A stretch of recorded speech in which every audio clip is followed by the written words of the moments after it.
Hello दोस्तों, मैं हूँ डॉक्टर करिश्मा, आपकी फिजियोथेरेपिस्ट, और मेरे यूट्यूब चैनल में आपका स्वागत है।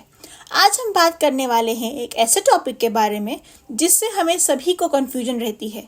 स्टेरॉयड इंजेक्शंस, क्या वो सेफ हैं जॉइंट पेन के लिए या नहीं? आपने सुना ही होगा, बस एक इंजेक्शन लगवा लो और सब कुछ ठीक हो जाएगा, या फिर इंजेक्शन लेने से आदत पड़ जाती है। तो एक्चुअल सच क्या है? क्या इंजेक्शन लेना सेफ है? क्या वो परमानेंट सॉल्यूशन है या सिर्फ एक टेम्पररी रिलीफ? चलिए इस वीडियो में सारी कंफ्यूजन क्लियर करते हैं, सिंपल लैंग्वेज में, बिना कोई मेडिकल जार्गन के। स्टेरॉयड इंजेक्शंस होता क्या है? तो सबसे पहले ये स्टेरॉयड इंजेक्शन होता क्या है? ये कोई बॉडी बिल्डिंग वाली स्टेरॉइड्स में यूज़ किया हुआ स्टेरॉयड इंजेक्शन नहीं। ये कॉर्टिकोस्टेरॉयड इंजेक्शन है जो बॉडी के इन्फ्लेमेशन को कंट्रोल करता है। जब कोई जॉइंट में सूजन या स्वेलिंग होती है, जैसे arthritis, frozen shoulder, bursitis, tennis elbow, तो ये पेन को कम करता है और मूवमेंट मुश्किल हो जाती है। तो उस वक्त डॉक्टर एक इंजेक्शन रिकमेंड करते हैं जिसे हम बोलते हैं कॉर्टिकोस्टेरॉयड इंजेक्शन, जिसके साथ लोकल एनेस्थीसिया भी दिया जाता है ताकि आपको पेन रिलीफ मिले। पॉइंट टू रिमेंबर, ये पेन और सूजन को कम करता है लेकिन रूट कॉज को ठीक नहीं करता। तो क्या इंजेक्शन लेना चाहिए या नहीं? अब सवाल उठता है, क्या ये लेना चाहिए? देखिए, अगर पेन बहुत है, आप चल भी नहीं पा रहे हो, रातों की नींद उड़ चुकी है, या फिर रिहैब शुरू नहीं हो पा रहा है, तो स्टेरॉयड इंजेक्शन एक रिलीफ विंडो क्रिएट करता है जिससे आप मूवमेंट ईजी हो जाती है। पर क्या ये मैजिकल क्योर है? बिल्कुल नहीं। मैं अपने पेशेंट्स को हमेशा ये कहती हूँ कि इंजेक्शंस लेना है, फाइन, बट लेकिन सिर्फ तभी जब आप फिजियोथेरेपी शुरू करने के लिए रेडी हो। इंजेक्शंस टेम्पररी रिलीफ करते हैं जिससे एक विंडो क्रिएट होती है, जिसके बाद आप physiotherapy exercises, muscle strengthening, mobility, ये सब इजी हो जाता है। कभी कभी और ज़्यादा एग्रेसिवली भी कर सकते हैं। सोचना कभी पेन चला गया और एक्टिव हो गए लेकिन जॉइंट सपोर्ट ही नहीं है, फिर तो प्रॉब्लम और बढ़ सकती है। तो इंजेक्शन कितनी बार लें? अब एक और कॉमन सवाल है।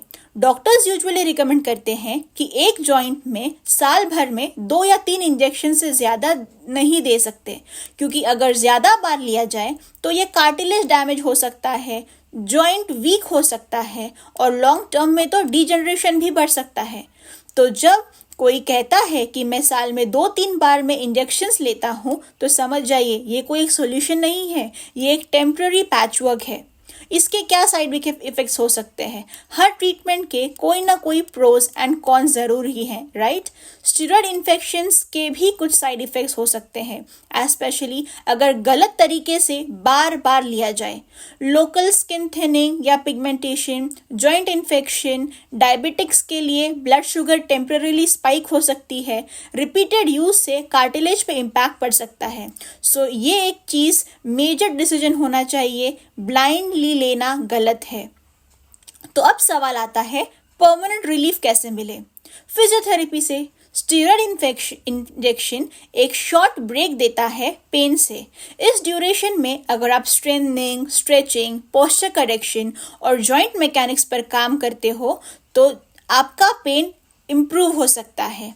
मैं पेशेंट्स के लिए एक पर्सनलाइज्ड रिहैब प्लान बनाती हूँ जिसमें pain control, muscle strengthening, joint mobility, daily activity modification सब कुछ इंक्लूडेड है। और जब आप ये सब कंसिस्टेंटली फॉलो करते हो तब इंजेक्शन की ज़रूरत ही नहीं पड़ती। तो दोस्तों, इंजेक्शन लेना ना तो टोटली गलत है ना totally perfect. Right person, right time, right purpose के साथ स्टेरॉयड इंजेक्शन एक हेल्पफुल टूल बन सकता है। लेकिन अगर आप सिर्फ इंजेक्शन लेकर रेस्ट करने वाले हो तो आप अपने जॉइंट्स के साथ इनजस्टिस कर रहे हो। सो नेक्स्ट टाइम जब आप या आपके कोई फ्रेंड्स इंजेक्शन लेने का सोच रहे हैं तो उनसे ज़रूर पूछे, रिहैब प्लान बनाया, फिजियोथेरेपिस्ट के पास कंसल्टेशन लिया? अगर ये वीडियो आपको हेल्पफुल लगे तो प्लीज़ लाइक करें, शेयर करें अपने फैमिली और दोस्तों के साथ, और सब्सक्राइब ज़रूर करें। मिलते हैं हम नेक्स्ट वीडियो में, तब तक के लिए स्टे